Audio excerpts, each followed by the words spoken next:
make sure you each have one of these pages from the brain gym, where it looks like they're making, called Lazy 8 or Elephant. And 2 of the thing that has a picture of the soap up at the top. OA has soap. OA says soap. 2 of these sheets with the soap at the top.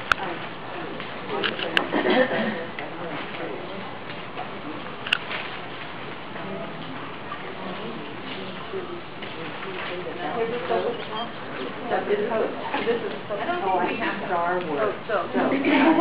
Yeah. What? Star is over in the far right corner, top. It has a picture of soap, and it says Star Word on it. What, 2 of those? Oh, let's start with. Yeah. There, yeah, there's another one with different words. Yeah, that is correct. I think the other one has a crow. Yeah. The other one has a crow on it. You want 2 of the soap. If you need another one, I've got more over here. You got 2? Oh, okay. Yep, that's soap.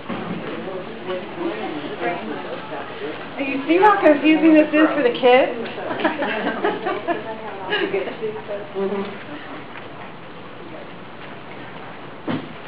Okay.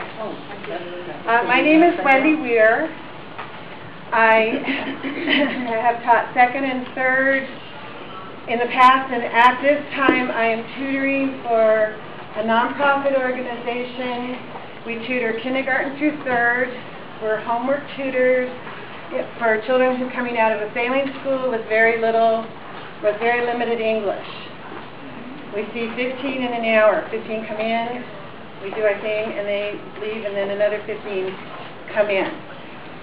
So in the past 3 years, as I watched the homework come in and work with these kids, I realized that the curriculum is just going way too fast, especially for these 2nd language learners.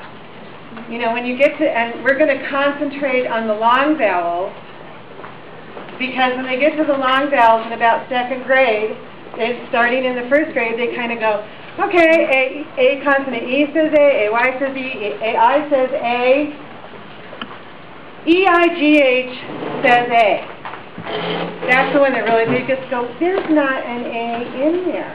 Why does it say A? Actually, you know, that's the English language. Like, what can I say? So, and they bundle it all together, and then about 2 weeks later they say, got it? You know, and they're going, oh, no, don't have it at all. So, what I'm going to do with you today is use some of the things that I have, but that you can also find out there. So you're using my stuff because it's much easier for me to access and make dozens of copies. But as you go along, you might say, oh yeah, I have something in my repertoire that I can fit into this. So some of the things I've given you are blank forms. And I'll kind of point those out as we go along. And what I'm going to do is kind of take you through a process of taking several of the sounds, individualizing them, linking them to words, and then linking them to the next sound. So they get the idea of the process of looking for the sound, putting things on the front and the end, on the back, to make the words, and then being able to turn it around and spell and differentiate, get enough practice with that particular pattern so that they lock the spelling in with a picture and with some kind of manipulative.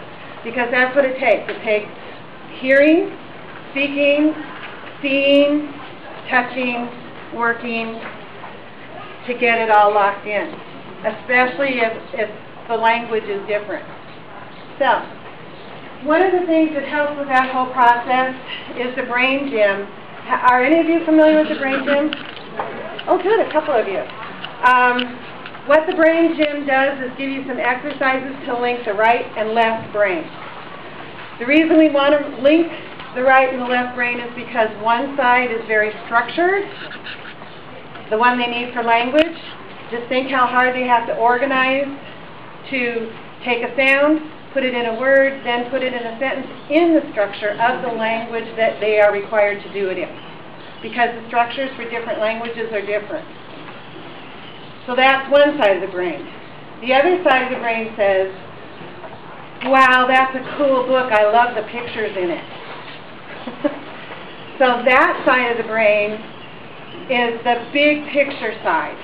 And you want to put the two together so that they can sort out the differences between OA says O and OA says ow.